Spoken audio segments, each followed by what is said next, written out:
Well, folks, in today's video, we're going to be unboxing something that I typically wouldn't buy. Inside this box right here is a brand new starter set from Bachmann. Now, Bachmann's a company that I'm actually not a very big fan of. I've had a lot of criticisms of their products in the past, but I stumbled across this starter set and it had a locomotive, which I thought looked decent. And for all the things I criticize Bachmann for, to my knowledge, they make the cheapest starter sets on the market, which is something to give them credit for. So I figured, why not order the setup and just kind of review it? And I'll tell all of you exactly what I like about this set, what I don't like about this set. And yeah, we'll just see what it's all about. I have not ordered a new Bachmann product in probably over 5 years. I've purchased a few small things from Bachmann brand new, but they've all been on consignment at hobby shops and things like that. So this is really something quite new to me for this decade. Anyway, we're going to open this thing up and see what it's all about. I'm kind of excited, to be honest, but yeah, I'm really not sure what to expect. There are a lot of things I'm going to be really curious to have a look at, and I'll let you know exactly what I think. Anyway, let's get started here. Let's open this thing up and have a look.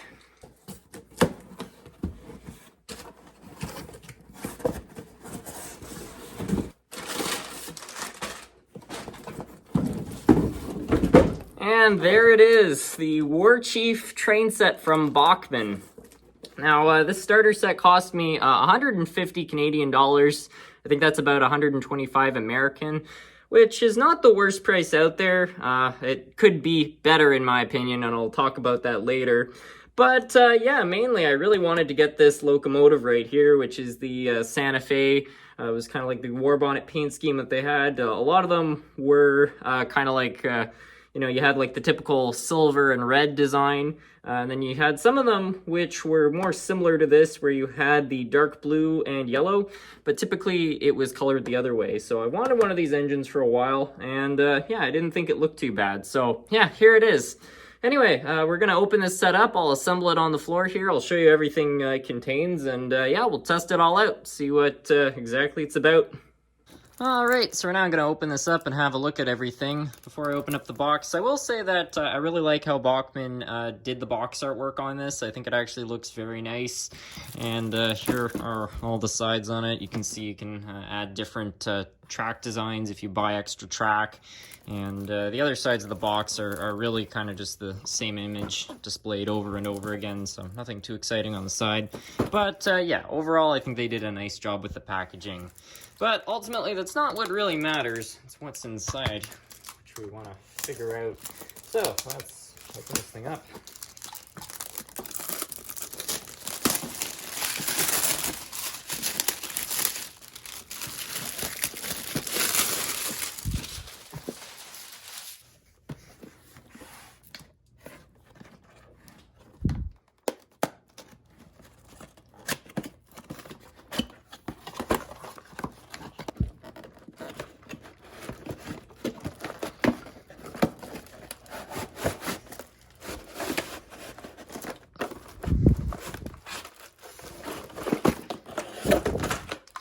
All right, and here it all is. So we've got our locomotive, a couple cars, a caboose. Here's all our track, our controllers right in there. So let's pull all this stuff out and have a bit of a look at it.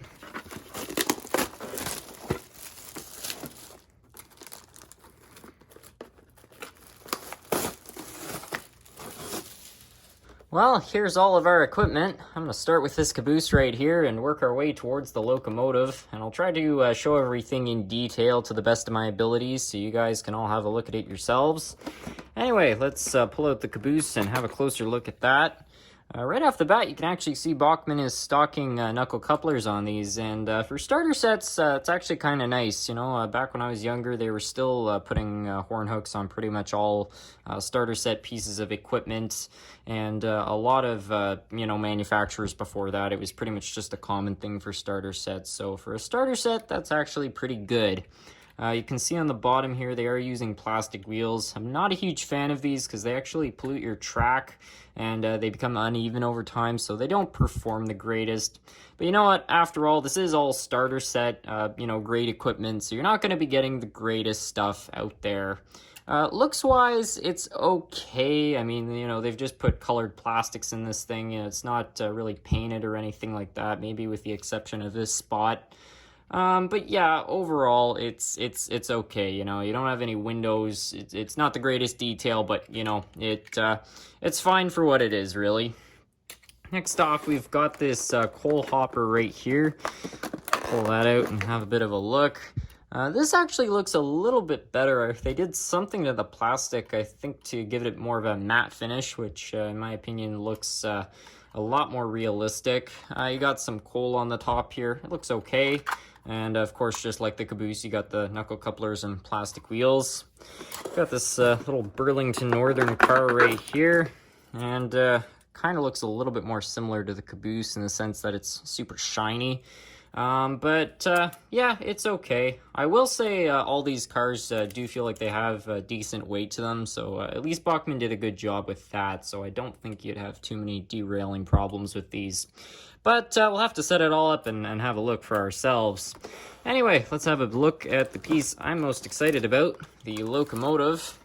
Right off the bat, we actually do have windows. They even put wipers on them, just painted on, but still a nice little touch. This all looks okay. The number board looks a bit uneven, so that's not the greatest. The roof has a bit of detail to be desired. You can see, you know, these are all filled in. They didn't punch them out or anything like that. You got some okay horns on there. The locomotive does have a die-cast frame, so it has a little bit of weight. It feels kind of light, to be honest, but I guess for a small train, it should perform decently. It is all-wheel drive, and I believe Bachmann is stocking 5-pole motors in these, so it should perform decently. But yeah, only time will tell with this thing. So yeah, there's all of our equipment. Now let's have a look at the track. We've got enough track in here to create just a loop. Some of Bachmann's other starter sets do contain more track, so you can create an oval. I think the biggest ones you might even be able to create a square with, but you're not going to be getting, you know, a crazy amount of track to start off with. So here's Bachmann's basic roadbed track. In comparison to starter sets of the past, it's actually really good that they put this roadbed down so that the track isn't resting on the floor, where, say, if you had like a carpet or something, the fibers could actually come up through the ties and get caught in the workings of the locomotive. So it's good that they're putting this down. It's not my favorite roadbed out there because I find these plastic clips, if you're not careful, can break. The track itself, too, is steel, so it's more prone to oxidization. It's not going to, you know, conduct electricity as well in general. And the biggest criticism I have of Bachmann's track is that they're using rail joiners. And, you know, rail joiners are obviously, you know, a good way to connect track. It's the most common on pretty much every layout. But the thing is, for a track like this that you might be connecting and disconnecting a lot, those joiners are eventually going to wear out and they're just not going to perform as well. So in the long term, this is not really the type of track I don't think, you know, that would really be the best for, you know, reassembling and disassembling. Because I've had this track before and I'll tell you, it just has not lasted very well. Bachmann does make a different kind of track, which still has, you know, the same, you know, rail joiners and same design, but it's the silver kind, so you got nickel silver, so it will perform better. But yeah, in most starter sets, they're putting the steel track, so yeah, it's okay. Anyway, I'm now going to set this all up. I also want to have a look at the controller right here, so let's open this up.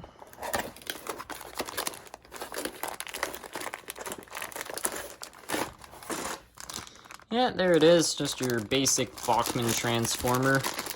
These controllers right here are decent in my opinion. They're certainly not the most powerful, and you really can't push them too much. I've seen people burn these controllers out quite a few times, so you have to go easy on them. But yeah, they're fine. They're very straightforward to set up. You know, you don't have to connect any wires, which, especially for people beginning in the hobby, is really smart. So, yeah, overall, it's an okay controller. I believe on this side, too, got a power supply for it, unless they're hiding it in some other part of the box. So, yeah, we'll have a look at that.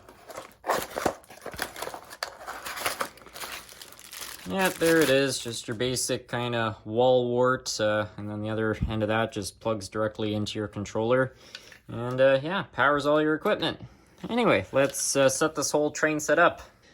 Here's a tip, especially for a lot of you beginners out there when you're setting up your track for the first time, which is to be careful on how you align it, because if you're not careful, you can actually end up doing this. And you can see right here, the connector has gone under the rail of the other piece of track.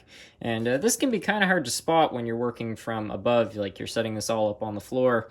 So always run your fingers over every connection, because sometimes you might not see that there's just a little difference in height in the rails. So yeah, always try to just get them even right off the bat, but double check, because this can be the source of a lot of derailments.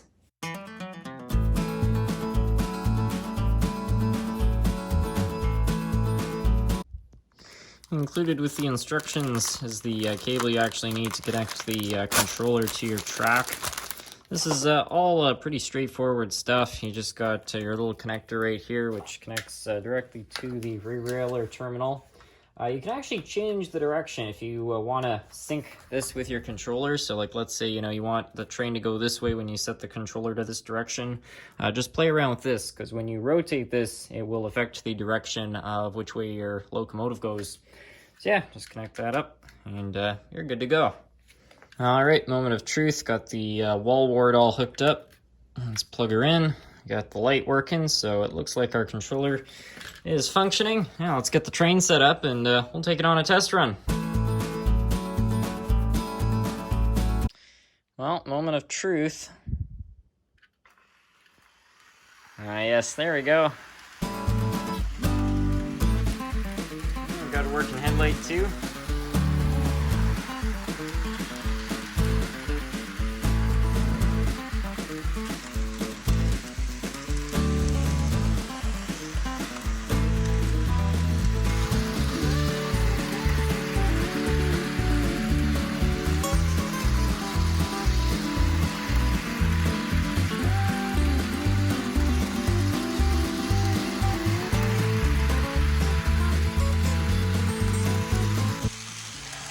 Well, overall it seems to be performing decently. I so far haven't had anything derail or anything like that, even when I was running it at the higher speeds. The locomotive performs okay. I'm not entirely sure if it is a 5-pole though, because it does seem to struggle a little bit at the lower speeds.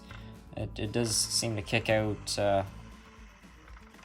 somewhat suddenly, and it makes a bit of a funny noise, so it does stutter a little at the lower speed, but again, starter set, train set. So far this engine hasn't been running too bad, but I'm kind of curious what kind of drive Bachmann's putting in this thing. Just for anybody watching at home, I wouldn't recommend doing this because Bachmann puts some kind of warranty on their equipment, and doing this I'm sure voids the warranty. But I just want to find out what specifically, how they've got this whole thing set up.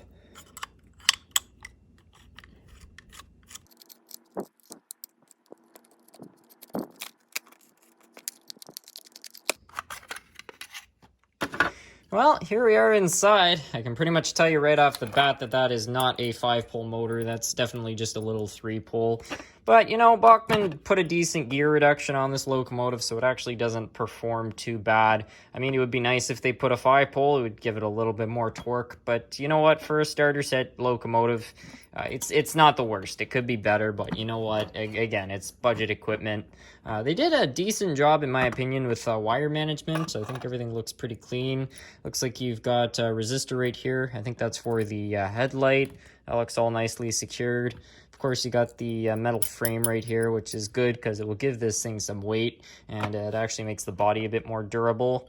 The only thing I really don't like about these Bachmann drives is how the trucks are connected to the frame. You see there's a piece of plastic right above here, and it actually connects to a screw up here, and this is a very brittle point on these drives, so I find you have to be really gentle with them, because if you accidentally bump one of these trucks, they can be very fragile, and if they come out, it will actually mess around with the linkage, and all of a sudden you won't have all-wheel drive anymore. So that's a big problem, because if one drive locks up, the engine will hardly move, and I've seen that happen on a lot of Bachmann engines. So provided you're gentle with them, they're okay. But yeah, that's one thing about these which I find are pretty specific to Bachmann. I don't find I've encountered that problem with other manufacturers' locomotives. But again, it is all budget equipment. Well, I decided to try to run this thing on the layout, and it's doing pretty well. Wanted to see exactly how much current it was drawing, and unsurprisingly, it's really quite efficient. I mean, it's got a 3-pole motor and a little headlight, so it's not going to be drawing a whole lot of current, which is actually really good for the type of controller it's stocking. So yeah, overall, yeah, it's not too bad. Well, folks, that's going to be it for today's video. I hope you all enjoyed. I certainly enjoyed unboxing and testing out this train set today. And at the end of the day, I actually think it's a somewhat decent train set. It's certainly not fantastic, but I wouldn't call it bad. It did everything it was supposed to do right out of the box without any issues, and it was relatively easy to set up, which is really good for beginners. The price is a little bit higher than I would have liked, and the reason I say that is because I went into my Walters catalog from 2008. These sets were worth about $83 back then. Today they're worth about $102 if you factor in inflation, and they're selling for about $125. So the price is off by a bit, so I wish that was a little bit better, especially with a lot of the flaws that I've found in these types of sets. But other than that, you know, it's not a bad set really. And Bachmann is, after all, as far as I know, making the cheapest train sets within North America, so that is something you have to give them credit for. I'm going to be curious to see how all this equipment holds up. I have had a bit of mixed experiences, as have many other people I know with Bachmann products, but we'll see. There have been a few good ones I've owned, like my Bachmann Centennial, which seemed to be pretty good actually. So only time will tell. But anyways, with that, I'd like to thank you all so much for watching.